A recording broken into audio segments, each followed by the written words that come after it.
bump, ba-bump, ba-bump, bump, click, bump, ba-bump, ba-bump, bump, click, bump. I be Lord of the Rings, I manifest. Represent from the den, I don't wear no vest. I got a heart, my chest, it goes ba-bump, ba-bump. I sway halfway, the day's hump, get over. I be Lord of the Rings, I manifest. Represent from the den, I don't wear no vest. I got a heart, my chest, it goes ba-bump, ba-bump. I sway halfway, the day's hump, get over. One out the ring, so now you got two.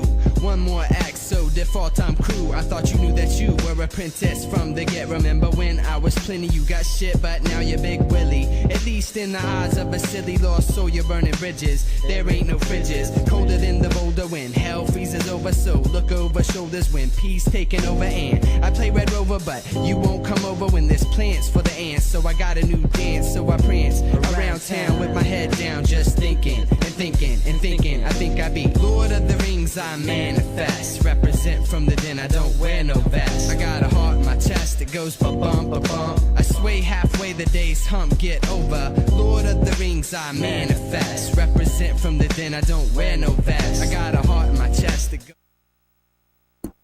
Hello, hello, hello! Welcome, everyone, to Let's Play Silent Hill 4 for how many ever times I've played this game. I'm so eager to get to this. Let me get to the title screen so we can get the boot video going. I'm obligated to show them all at this point, and thank you, Benny. I don't know what got up that guy's from yesterday's ass, but he was being really fucking weird about that song yesterday. I don't know how you could hate it, but whatever. He's hitting on the channel anymore, so he shouldn't be giving me a hard time. I honestly would have let him just gone off if he hadn't gotten really weird and creepy about it immediately after, but he decided to, so... But yes, Silent Hill 4 time. Kind of the black sheep of the Team Silent era, but still a game I enjoy a lot, just because it's so weird and experimental. And for what it's worth, I do think, like, as far as, like, tension goes, this game is actually really, really good in that regard. I don't think I've ever played a horror game that's ever had me on edge at all times. Like, it's a weird feeling playing this game. Like, weird in a good way, though. Like, you don't get the same kind of feeling from any other game in the world, so I kind of, like this game warts and all. I don't think the things people criticize it for are as big a deal as they make it out to be, so yeah, I'm eager to go through this one. Hey, that was actually pretty quick.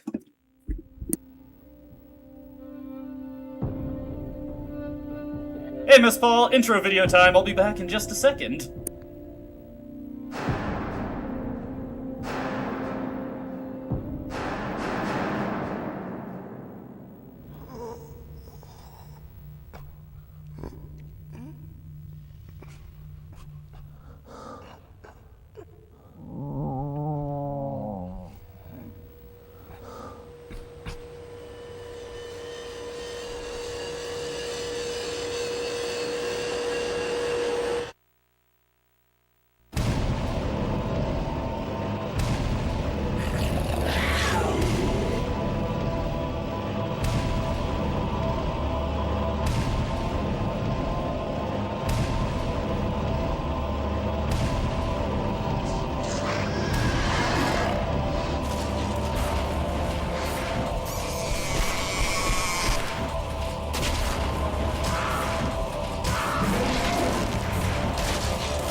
Heyo, Extermina, glad you can make it. Sorry, just letting the intro video play. I'm always obligated to do that for the Silent Hill game. So, Benny, you were saying you're excited for this because you haven't seen this game before. I would encourage you to check out my proper Let's Play of it after we're done with this, because this year I'm going to be making a few executive decisions to make this game go a little bit faster. I'm not going to be reading as much flavor text, and I'm going to be playing a brand new Fear game, so I can benefit from some of the things that you can carry over from that. Do we want to get the Tommy Wiseau? Yeah, go ahead.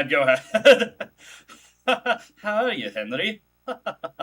Anyways, like I said, last year's stream took almost 7 hours, and I promised my friends I'd watch a movie with them after this, so I want to leave at least a little bit of time for that. So I'm going to be playing brand new Fear, still going to be playing on hard mode, but I'm going to be doing a one-weapon mode run. One-weapon mode lets you pick your selection of any of the weapons in the game right from the beginning, and you got to stick with that, the handgun, and Richard's revolver. Those are the only weapons aside from the torch, which is necessary for something else that you get.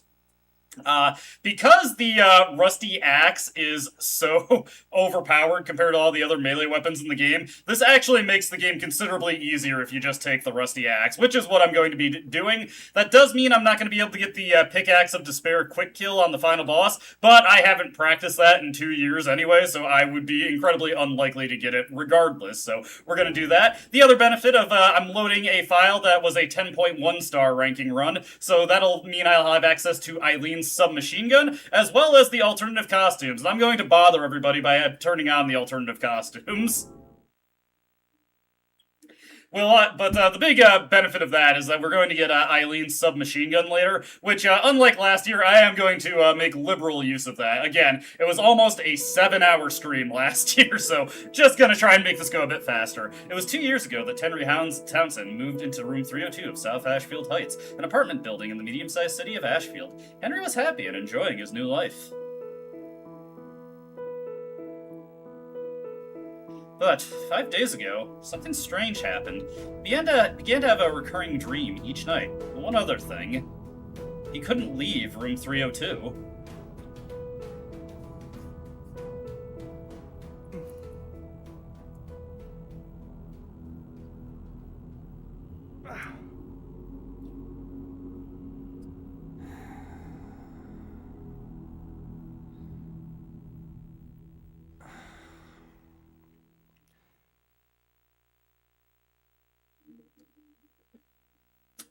Oof, serious slum that we live in. Ah, boy. We might want to look into moving. This is not exactly a great living. Oh. Well, we're starting this game off. You don't get much chance to acclimate yourself to what's going on in the game. There's no section where you're just chasing after Cheryl in this game. There's quite a few things to take in. I'm only going to take in the most interesting ones, because again, trying to do this a bit faster this year. What's with this room? Let me see. It's covered in blood and rust. What's over here? This is my room, but what the hell has happened to it? I swear there's something specific he says about the TV. This room, is it really my room? It's in terrible shape. The air's so heavy, my head hurts. Where did this big TV come from? I thought I had a record player here. That's the line that I wanted to get right there. Next up, just one very interesting thing that's very easy to miss. Who is this guy? I don't know, but he's darling. Just look at him. Anyways, speaking of different faces to see. Creepy, it looks like a face. I remember my mom telling me about an apartment she lived in where they had a dishwasher, but one day a rat got into it and nibbled on the water hose, and it caused water to leak all over the floor of their apartment. Needless to say, they did not stay in that apartment for much longer.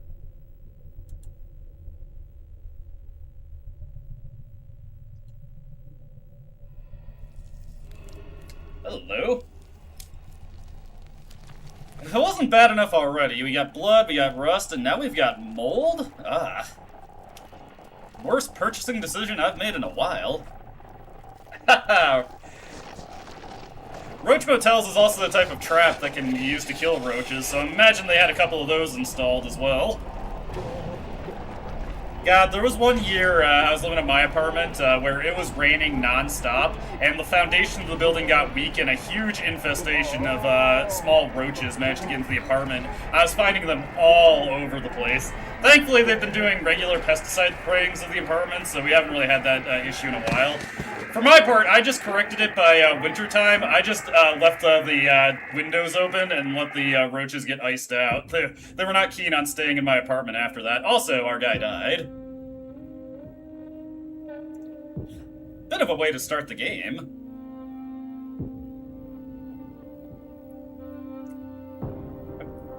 This is the first Silent Hill game to technically have 2 introduction movies, although this one is not the most inspired I've ever seen in the series. Can you bear the mundanity of apartment living? This is an absolute classic of a song, though. I love Room of an Angel.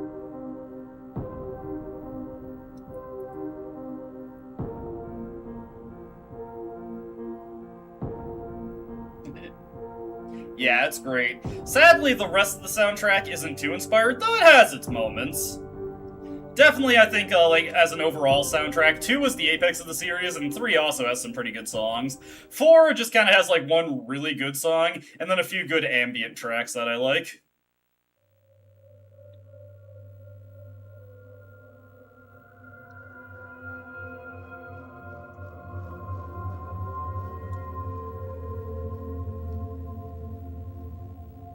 Oh, man. What a dream.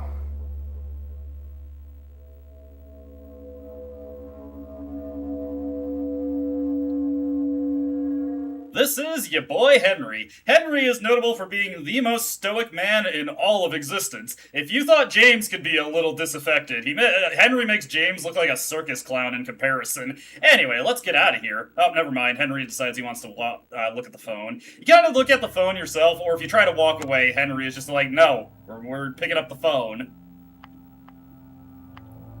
555.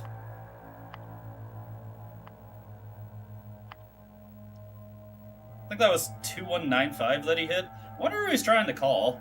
Still not working. Mom, you know how you said I was making a mistake getting this new apartment? Well, you were right.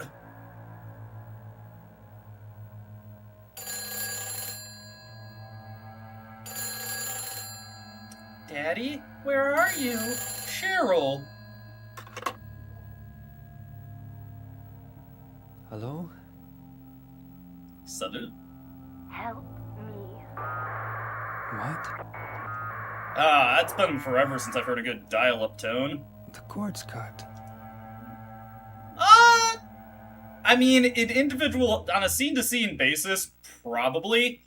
Just because this game has a few more cutscenes than Silent Hill 1, he probably says just as much stuff as Harry overall, but he is a very taciturn individual. He lets his face do the talking, and frankly, his face doesn't do much talking for him either. Anyways, like I said, gonna be going a little bit faster and just checking out the key things, but I just want to take in our bathroom right now, because this is the only time in the game where you get an opportunity to see it in this condition. Listen, what more do you want from him? He said, what the hell? That lets you know he's exasperated by what's going on here. There's nothing to do here. You see that thing in your bathroom? Nothing to do with it. Just ignore it. Oh, boy. Anyways, time to hit the key scenes. So we're going to be walking around. Before we move on to hit the key scenes, though, there is one thing we want to grab here. Chalky milk. If we were playing on normal mode, there would also be a, well, not normal mode, but standard weapon mode. There'd also be a wine bottle in here, but that's not important, it's just a really terrible weapon. We'll grab the chalky milk, and then Henry will walk away from his fridge, spontaneously have a bit of narcolepsy, and then the fridge is closed. Alright, we're all good there. Next order of business. We're just gonna put that chalky milk in our pocket, not drink it, it's just gonna stay there. Gotta walk over to this door. 5 days ago. That's when I first had that nightmare. I haven't been able to get out of my room since then. The phone doesn't work, the TV doesn't work. Can't even get anybody to hear me when I yell. My whole world has suddenly turned insane. My door's chained up, the windows are sealed shut. And on top of that, someone chained the door from the inside. How am I going to get out of here? Don't go out, Walter. What the hell? My thoughts exactly, Henry. What's going on here? That mildly disturbs me.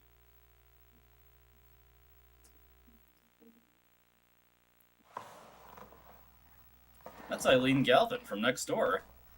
Hey, it's an attractive female neighbor. I'm sure we're going to just have a straightforward and perfectly wholesome relationship with Eileen going forward. Hope my luck changes before the party. Ooh, party. Can I come to the party? Probably not. We'd need to find a way out of here to get to the party. Alright, so that's the first scene we need to see. Next thing we need to do is walk over to the window. Well, actually, walk over to the chest. Henry will take a comment on the chest here. What the hell, counter one? Chest can hold a lot of stuff. And unlike previous Silent Hill games, you do have a limited inventory in Silent Hill 4, the Burst of Emotions.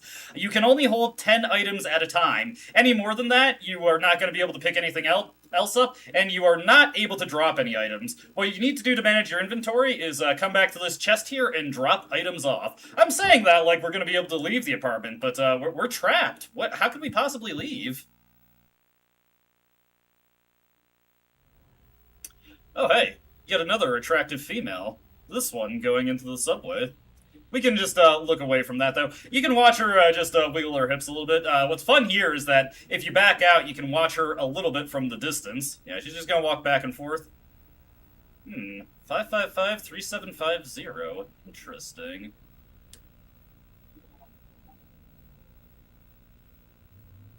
I, too, walk into the subway like that. That's my little ritual I do before I get ready to go on a train. Okay, looking at me. You can also peep on your neighbors a little bit, though you can only see what they allow to be seen through their windows. And what the hell? I did it for Henry there. What was that? What was that noise? It's a box. Gotta love a good Metal Gear Solid reference. Anyways, this game has a file system, and if you're going for a max rank, the files are actually pretty important. You could ignore them in other Silent Hill games, but in place of collecting items in Silent Hill 4, you have to collect all of the memos in order to get a max ranking. And this thing looks like it was written ages ago. Through the ritual of Holy Assumption, he built a world. It exists in a space separate from the world of our Lord. More accurately, it is within, yet without the Lord's world. Unlike the world of our Lord, it is a world in extreme flux. Unexpected doors or walls, moving floors, odd creatures, a world only he can control. Anyone swallowed up by that world will live there for eternity, undying. They will haunt that realm as a spirit. How can our Lord forgive such an abomination? This part of the book is too damaged to read. It is important to travel lightly in that world. He who carries too heavy a burden will regret it. The book is too damaged to read anymore. I guess that's a little diegetic justification for the item limit in this game. Yeah, it's like he's like that guy at that one point in Gabriel Knight where there's that member of the cult who's just staring at the window. That's Henry. That's how he goes to the bookstore. Mom, why doesn't you wake up? It's a very good question, honestly, and well articulated. Henry also has 2 pairs of shoes. The shoes. I don't need to change them right now. I, too, also have exactly 2 pairs of shoes. One that I just wear for walking around, and then the other that I use for work. Nice. I got turned on to slip-resistant dress shoes from a job I used to work. I always pick up a pair whenever they start to go through me, and hello.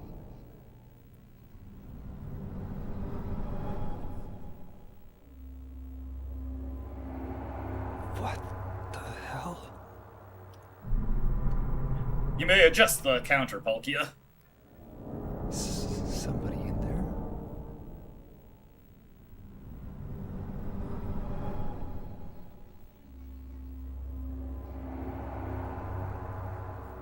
I wonder if I can get out this way.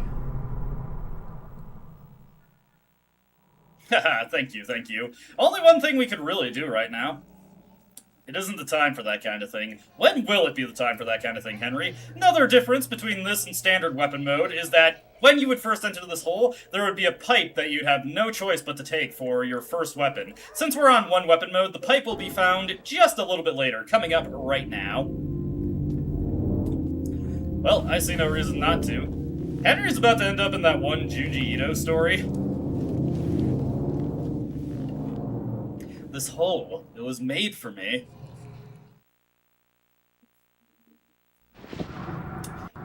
Anyways, we get a little claustrophobic and uncomfortable tunneling sequence. Silent Hill redemption right here.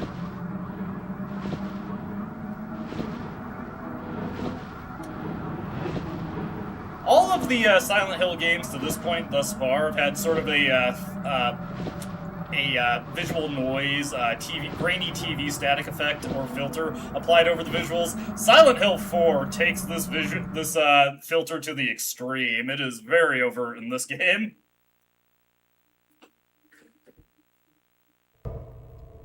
Every time you enter a new area, it's likely to just turn the TV on. CRT monitor, of course.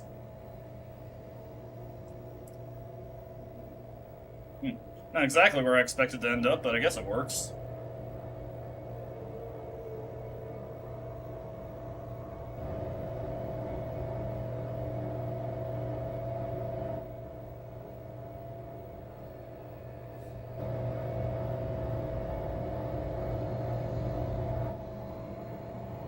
What the hell? Oh, Henry. You need to find more ways to express the same emotion. The variety is the spice of life. Like, even just a, it's a little stereotypical, but even just a what the fuck to mix it up every now and again. Speaking of what the fuck, this is probably the most WTF of the Silent Hill games. Anyways, on one weapon mode, we find all our weapons, our initial weapon choices here. The one that I want above any other, it's a rusty axe. The rusty axe is famously the most powerful weapon in Silent Hill 4. Well, not strictly the most powerful weapon. If you're playing one weapon mode, you pick your weapon, everything else disappears. If you were playing the special unlockable all weapons mode, you would actually still be able to pick up more weapons here. Hey, there's a woman. What is she doing over there? Strange. It's like she's doing like a sort of weird dance. Weird.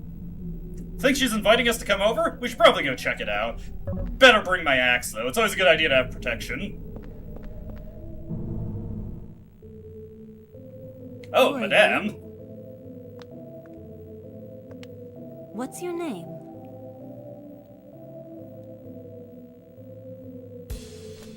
Henry. And you? This is my dream, and you don't even know my name. It's Cynthia. Your dream. That's right. This is just a dream. Fellas, And if you really see a tell girl me with a what's Robbie in the it. Rabbit tramp stamp, I hope I please wake up run. soon. So you think this is a dream, huh? Well, if it's not a dream, what is it? Anyway, I want to get out of here, but I can't find the exit. Say, will you help me find it? I'm kind of scared all alone. I'll do a special favor for you later. It's just a dream, so I might as well have some fun. Cynthia is not normally wearing this outfit. This is a special reward. I forget if it's for the 10.2 star run or if you just need to get all the endings. But regardless, after you fulfill a special requirement, whenever you do a brand near file and you put Eileen in her nurse costume, Cynthia will also be in this costume. For those of you who are getting a little distracted by this, don't worry. We won't be seeing very much of Cynthia throughout this game. But yes, normally she's wearing something a bit more reasonable.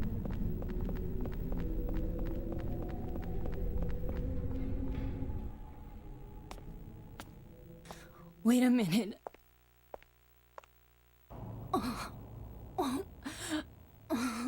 I think I'm gonna puke.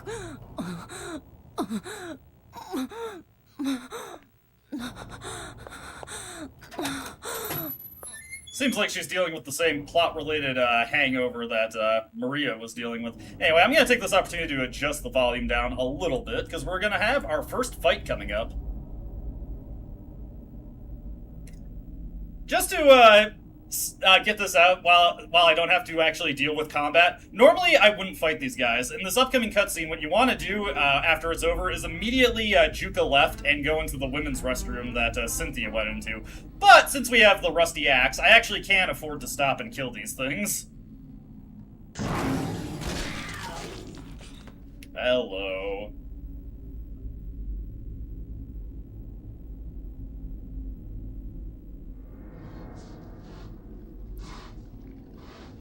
We've got our first enemy, the Sniffer Dogs, and they're actually probably one of the more dangerous enemies in the game. They also sound like lynxes for some reason, not really sure what the deal is with that, but yeah, Sniffer Dogs. These guys move in really erratic patterns, and they can, they actually deal quite a bit of damage. It is very difficult to dodge the lunges that they make at Henry. We actually get a pretty good angle if we let the cutscene play. If you skip the cutscene, we're going to stomp this guy. And okay, that was good. Boom. If we had the steel pipe, I would not recommend doing this. I would actually let that cutscene play and then immediately break left to get into this bathroom.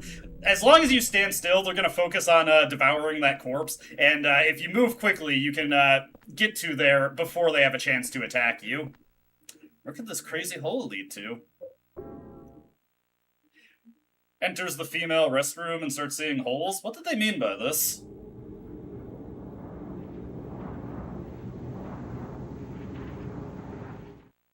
Yeah, he really puts his back into that axe swing. He's got a nice hurry. Honestly, like, his murderous yelps when he does a charge attack is the most emotion he shows in the game.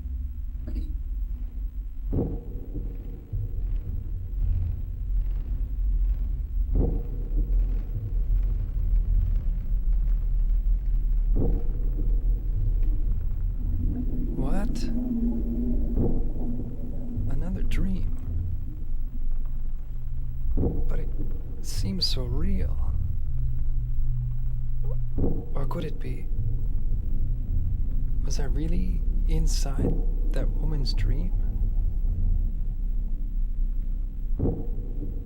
Oh, that's just stupid. What am I thinking? Discard that nonsense immediately.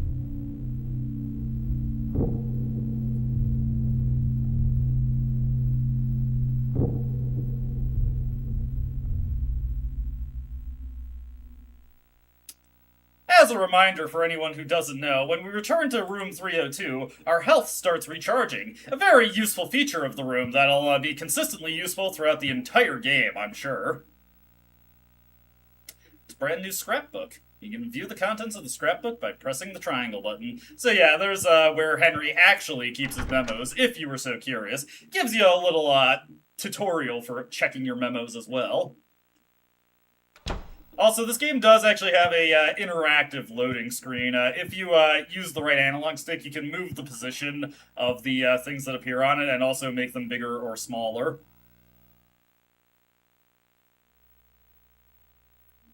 Looks like there's nothing going on out here. Yeah, Silent Hill 4 does not get the love it nearly deserves. Hey, the furniture has been here since I moved in. Huh? That's weird. Somebody moved it. Let's straighten this out.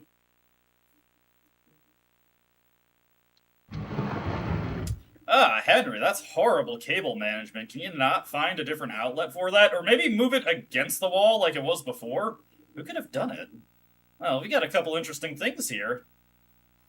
There's a message carved in here. Looks like they used an ice pick or something. The faint hope I had is slowly changing to despair. I've somehow managed to tunnel this far, but no matter what I do, I can't get any farther. The hallway, the windows, the walls. Feels like this room is stuck in another dimension. Eileen never noticed. Eileen, huh? Well, you know, curiosity never hurt anyone. Anything you've heard about particular felines being killed by it, pure propaganda.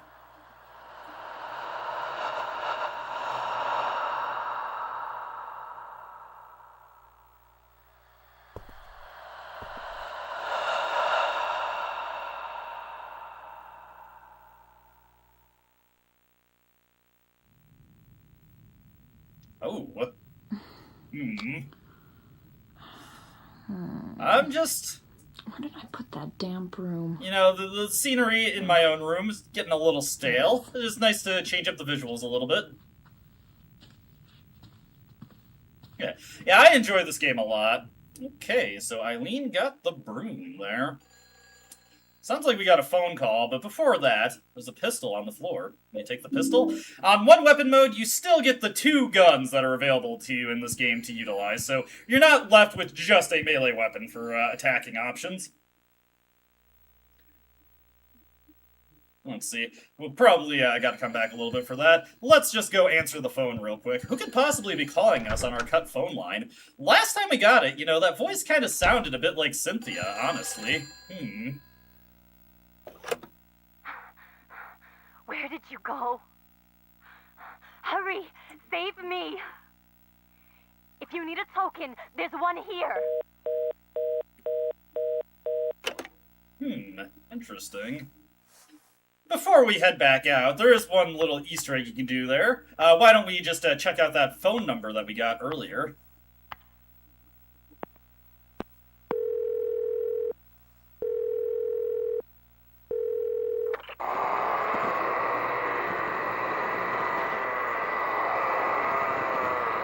I thought this was a bar, but apparently we called up a chainsaw specialist. Weird. Anyway, hey, it sounds like someone is using a push broom out there. Where does that sound familiar? Didn't we just see something involving a push broom? Once again, my curiosity is getting the better of me. Oh, Eileen, what a surprise! I didn't know you were going to be doing that at all. Okay, that's all there is to really check out here for now, so let's back off, and let's make our way over to the restroom once again. We're going to take our bathroom portal to a different bathroom, this one within a subway station.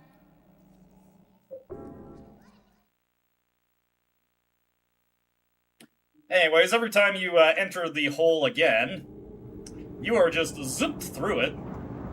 Whoa! You can also skip that cutscene animation if you want to. Saves a little bit of time as you play the game. Alrighty, hello. Some kind of mannequin. It's got a coin in its hand. Will you take the coin? This might be able to get us through the turnstiles at the subway entrance, so why don't we take this? Would probably be a good idea. Now, I'm just going to go straight to where we need to go, but if you go a little bit further past this area, you can find a spare pack of handgun bullets. We can just grab it later in the game, though, so I'm not going to do so right now. Whoa, hello. That is not what I want to do. Unfortunately, that means I have to fight my way out of here. Or maybe I can just, use the Lynch Street line coin. That's a little unfortunate that I got hit there. The camera does swing automatically in this game, and it can sometimes lead to problems like that, so be prepared for those sudden camera angle switches. It wouldn't be such a big deal if, like a lot of other games, if Henry retained the motion he was going between camera switches, but it doesn't always work like that. Here is a aspect of the game that I see a lot of criticism for. I've never found this to be too bad, but a lot of people that have played this game do not like the ghost enemies. The ghosts are invincible enemies. They can be downed temporarily. Hey, Cynthia. We'll have to see if we can free her from there. You can down them temporarily by attacking them, but they will eventually get back up. They also damage you just by being near you. It's not too much damage, and it takes a while to actually rack up, but they do have a malign presence that does cause you to gradually lose health if you stay in the presence of them for too long. They're pretty aggressive, and sometimes they can box you in between walls, but they're not too difficult to get around or deal with, so I've never really minded them that much. And eventually we'll have the means to deal with them in a not necessarily permanent manner, but we'll be able to deal with them in a way that results in us not having to suffer quite as much harm. Woody, good to see you, good to see you. You've made it just in time for the game to begin. We're working our way through Subway World. As you can see, Cynthia is dressed for the occasion. She's all set and ready to go. Alright, continuing on over this way. I think I want to go through this one again. I always sometimes forget the way that you need to go in this area. But I think we want to go into this subway car, then make our way over here. There we go. Through this one. this is the first part of the game where some people start having trouble, is this subway car maze. It's not too bad if you can remember the path you need to take, but it is a little easy to get trapped by ghosts in this area when you're first playing the game. Alrighty. A little detour I want to make here. We're going to want to get a couple packs of bullets for an upcoming sequence. So I want to go up this staircase, make my way past this guy. Probably took a little bit of damage there, but nothing too bad. Hey, hey, hey! And we get our first pack of handgun bullets. How many bullets the pistol can hold, as well as how many bullets you pick up for it, is dependent on the difficulty. In hard mode, the pistol only holds up to 8 bullets, and each pickup you get for it is also only 8 bullets. So you have considerably less handgun ammo to deal with by the end of the game. There, that ghost there went for a grapple there. Gives Henry a little bit too close and personal touch there. In fact, she shoves her hand right into his chest. He's able to shrug that off, though. Don't worry.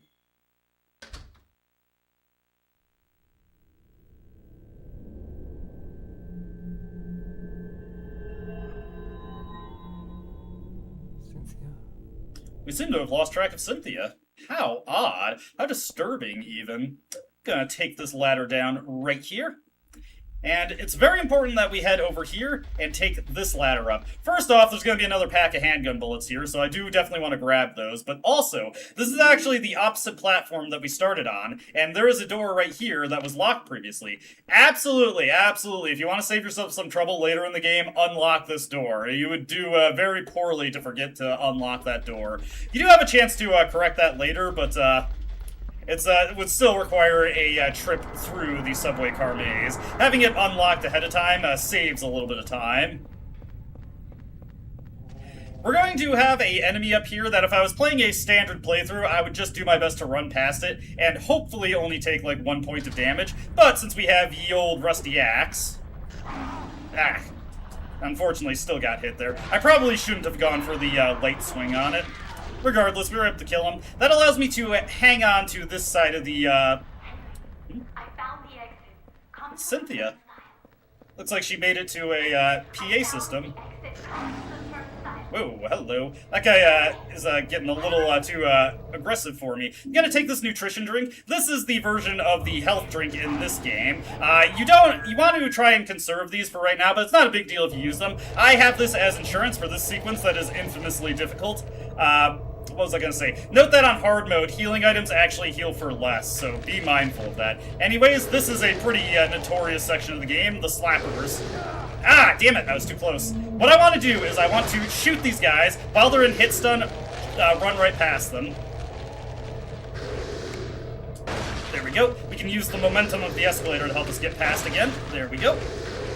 Oh, okay, he slapped me forward at least. That's not a big deal. Gotta be careful with how quickly you make your way past these guys as well. Okay. Nope, Henry, you got the wrong aim there. No, Henry, wrong one! Damn it! Sometimes the auto-aim in this game is not exactly what you'd like. There we go, okay, we got past that one. I'm gonna see if I can get through this without using the nutrition drink, but if I get into the red, I'm gonna use it. Okay, there we go. There we go, he aimed on that one correctly. I was practicing this earlier, and I did it correctly earlier. Oh, whoop. Okay, on the red there, so we're going to use that nutrition drink. Okay, this one's a little tricky. Okay, that guy's stunned out. No, no, I had my inventory up. That was a mistake. Oh, God, I'm doing this terrible this time. I practiced this earlier, too. Okay, hold on.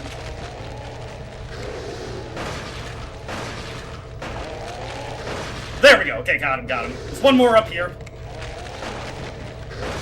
There we go, got him. Alright, we're at the end. That went terrible. I was practicing that earlier, and I only got hit twice. That one went bad. That's okay. It's not a big deal. It was almost a big deal because I haven't saved in a while. Luckily, because we're on one weapon mode, I do have a backup for that. Ah, shit. We have to move quickly here.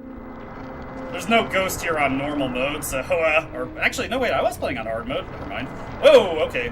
We're quite damaged here, so I really don't want to be in the presence of these guys for too long.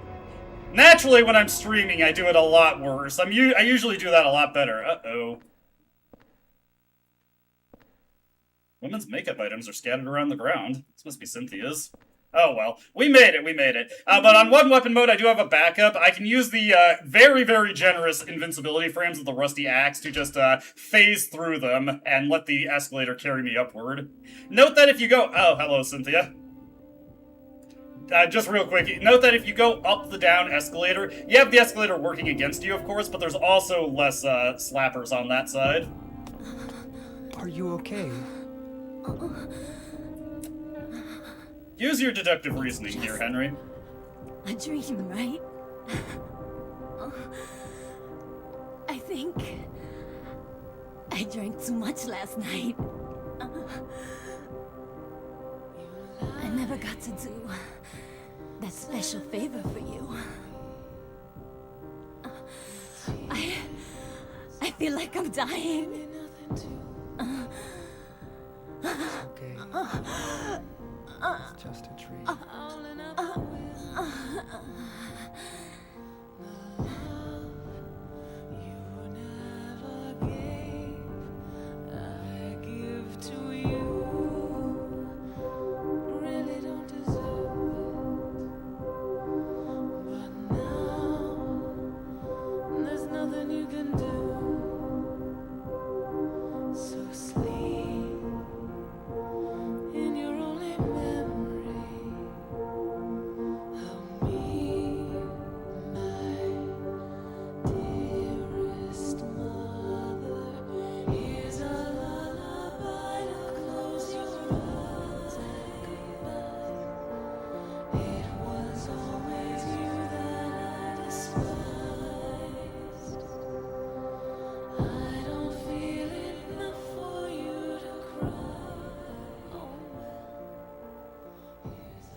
Yeah, Cynthia is not a character famous for her ample amount of screen time, but she did make the time she got count, I suppose.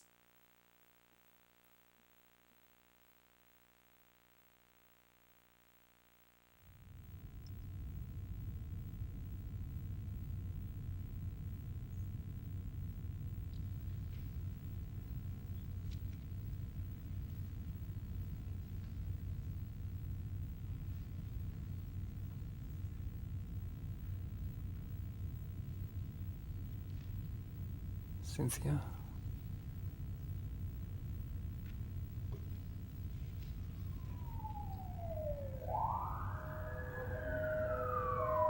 Man, what's that noise out there? Man, Henry recovered from that one pretty quickly. Granted, he only knew that woman for like 5 minutes, so not much time to form an emotional connection, I suppose.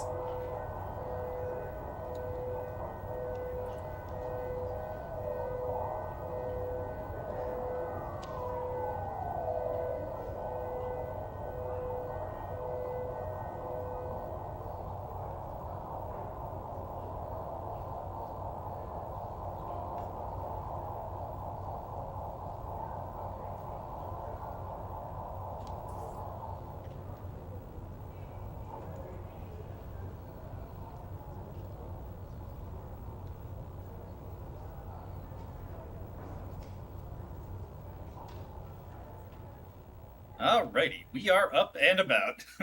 I too have some trouble getting up sometimes in the morning, Henry, don't worry. Anyways, this isn't something you really have to do too frequently, well, you don't have to do it at all, but you can also look out the window in your bedroom. There's an ambulance and a police car near the subway entrance. Is it Cynthia?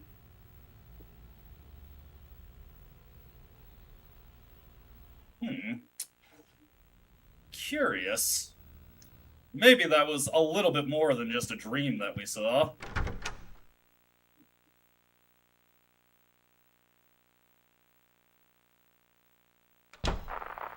Hurry up and get that ambulance.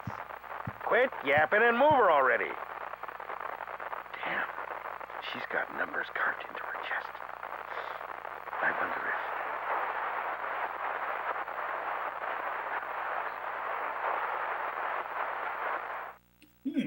Interesting. Normally when you turn on the radio, you just get a blast of static, so bit interesting there. There are also some randomized news stories that you can rarely get when you turn it on, though I don't think you can spam the radio in order to get them. Anyways, time to do our standard rituals here.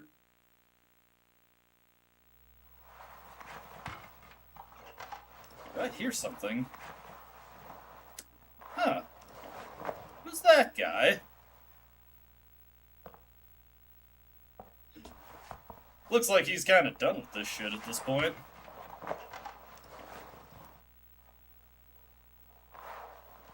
Anything about the handprints on the wall there, old guy?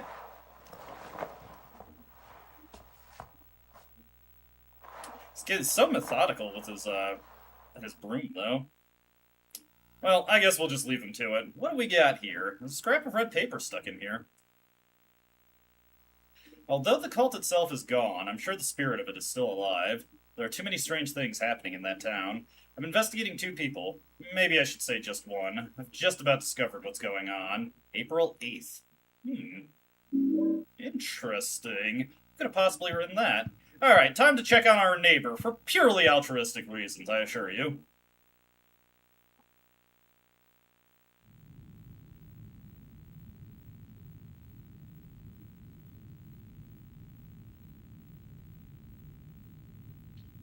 I'm kind of curious how Eileen's bed is, like, positioned in her room due to this scene. Does she have, like, her bed just, like, dead center in the room? Not a way I prefer to have my rooms arranged, truth be told. Here's something that I was contemplating doing, and I should have done before I went up the escalator. This red notebook here can be used to save our game. I probably should have done that, but, you know... Here's to playing or living dangerously. It's always going to be funny when I push for another cockroach incident. Also, we picked up that placard. It's going to be a little bit before we can actually utilize this placard, so we're just going to put that away. Don't need the Lynch Straight coin. We do want to keep that chalky milk, though. Keep that in mind. I'll also hang on to my pistol, just in case. There will be a few packs of bullets we'll be able to pick up. Anyways, time to do some investigation of the bathroom. I could look at the hole, but first, we got some business here. I don't really have to go right now. Come on, Henry. You're not going to be able to go while we're out and about. The hole's getting bigger. Enter the hole, back in the hole.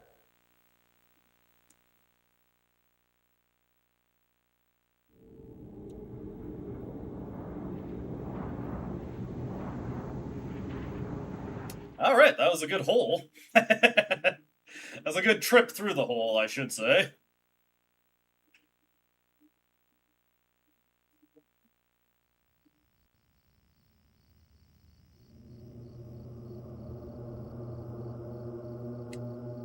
Oof. Well, this is a nice change of scenery from the apartment, at least. Got any reaction to this one, Henry?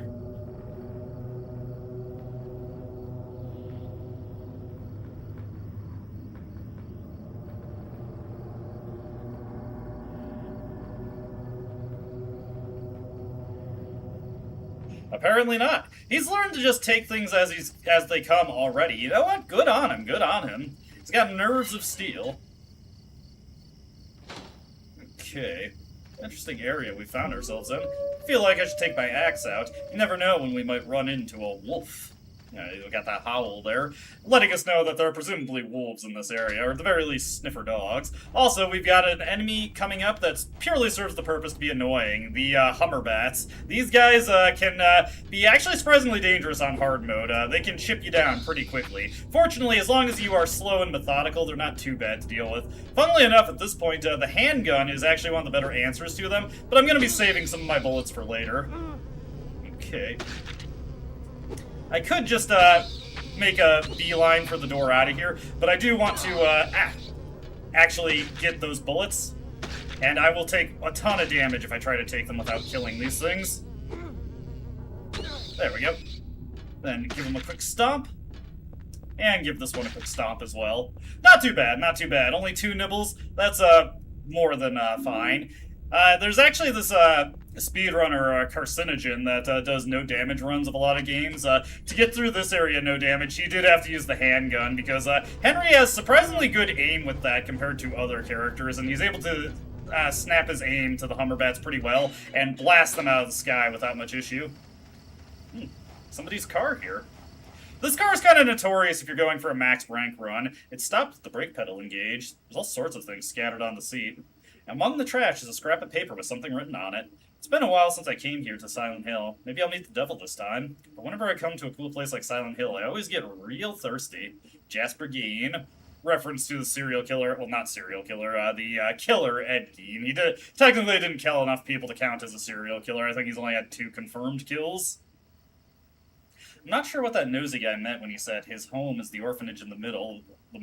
The lake is northwest, so the opposite is southeast. The nosy guy said one other thing I don't understand. If you bring the dug-up key, you can't go back. Put it away somewhere before you return there. This memo is very, very easy to miss on new playthroughs, because it's not really super obvious you can even interact with the car. You gotta check that seat, though, if you're going for a max ranking run, because you need that memo. Hey, hello. So you came to investigate this stone too? Want to talk a little bit louder, pal? There's another guy here before, a real nosy guy. But I was the one who found the stone first.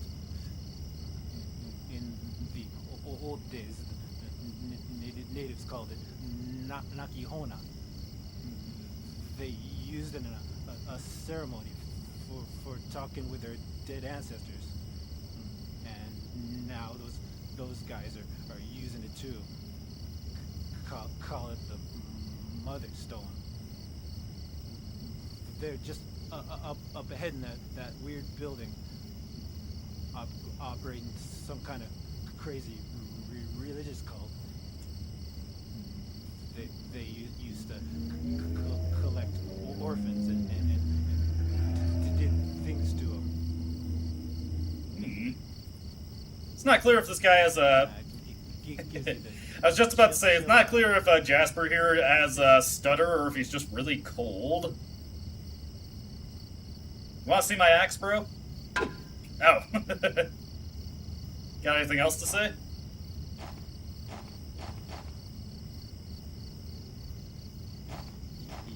Yeah.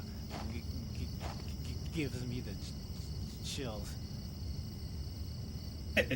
Alright, I guess that answers that. I think there's, like, another thing you can do, like, a very... unobvious thing you can do to get, like, a very small amount of extra dialogue from Jasper, but it would take a while to get it, so I'm not going to go for it. I don't even remember what it is. I just remember there is, like, a thing you can do to get Jasper to say something that he doesn't normally say when you just hang around him. Anyways, we got more sniffer dogs here. A good way to avoid those lunges is to weave in between scenery and stuff like I was doing there. Weave in between the trees, weave in between these posts. Allows you to avoid them. Silent Hill Smile Support Society. Wish House. That's the town's orphanage run by the cult, huh? Those guys weren't exactly lined up for a proper lunge at Henry. Alright, we've got Wish House here. And I've managed to make it here without really taking that much damage, so I don't really need to return to the apartment. That's locked, though. How predictable.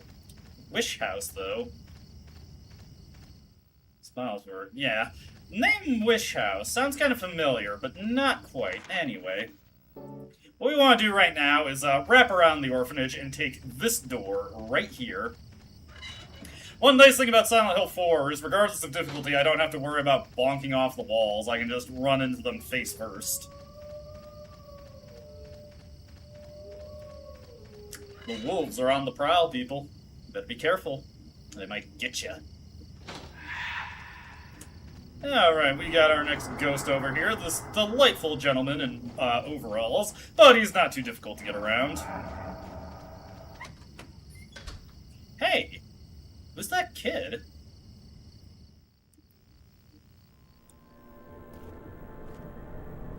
Hey, little boy. What are you doing here? Oh, hey Jasper.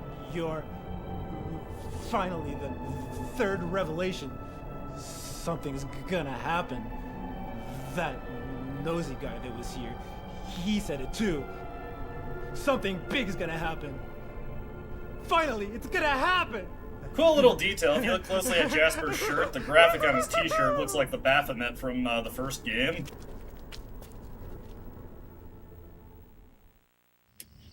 Well, that was a weird little scene right there. What else can we do here? A grave has been dug up here. On the bottom of the coffin are the numbers 11121. A number sounds kind of familiar, but I can't place it. It's something we heard about recently, though. Oh, well.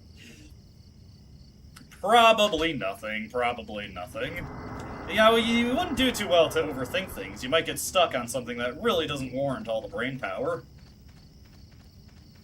Moving past that creepy little guy there, we will come out over into here. Let's see. Just something to keep in mind in this screen, I think. It's the last one. It's just something I'm looking for. Was it the last screen that had it? Hold on. I just want to make note of something, because it's important for later. Might have been this screen that had it. Hey, Ghosty. You're the ghostess with the mostess. Ah, yes, right here, this well. It's too dark to see, but keep that well in mind for later. It's going to be very, very important, and you'll definitely not want to miss it when you're running through this area. Regardless, heading over here. And back to the Wish House. Now that we've seen that cutscene, something else has changed. By the way, there's a path that I'm not going to take, but if you follow it to the end, you can get a portable medical kit, which is this game's version of the first aid kits. But you can grab that later, and it's not a good idea to go for it right now, because there's a lot of enemies on the way to it. Very difficult to get through it without dying, so I don't think it's worth your time to go for it. Hey, Jasper, how's it going, bro? The door won't open. That nosy guy gave me something really good. I could let you have it, but not for free. I'm really thirsty. I'm so thirsty. Oh, chocolate. Oh, chocolate. Okay, you're getting a little creepy there, Jasper. Here, have this. I've had it in my pocket for the past half hour. Oh man, that was awesome. Here, take this. There's something written on it. Okay, dick. I'll pick it up. I'll just pick it up.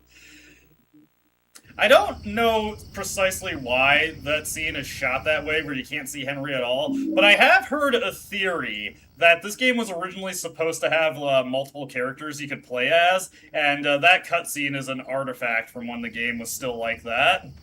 I have nothing to support that. That's just one of the things that I've heard somebody say about this game. Regardless, what we want to do now is head this way. No, not this way. Other door.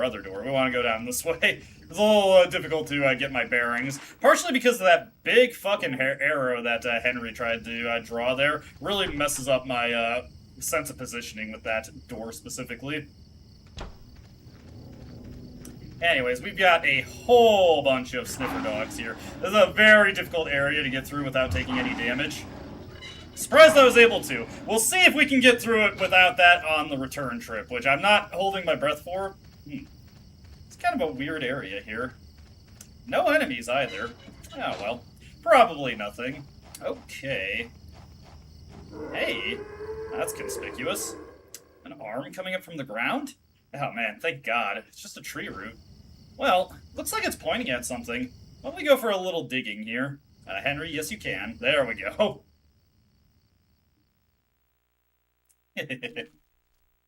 That is true, Palkia, that is true.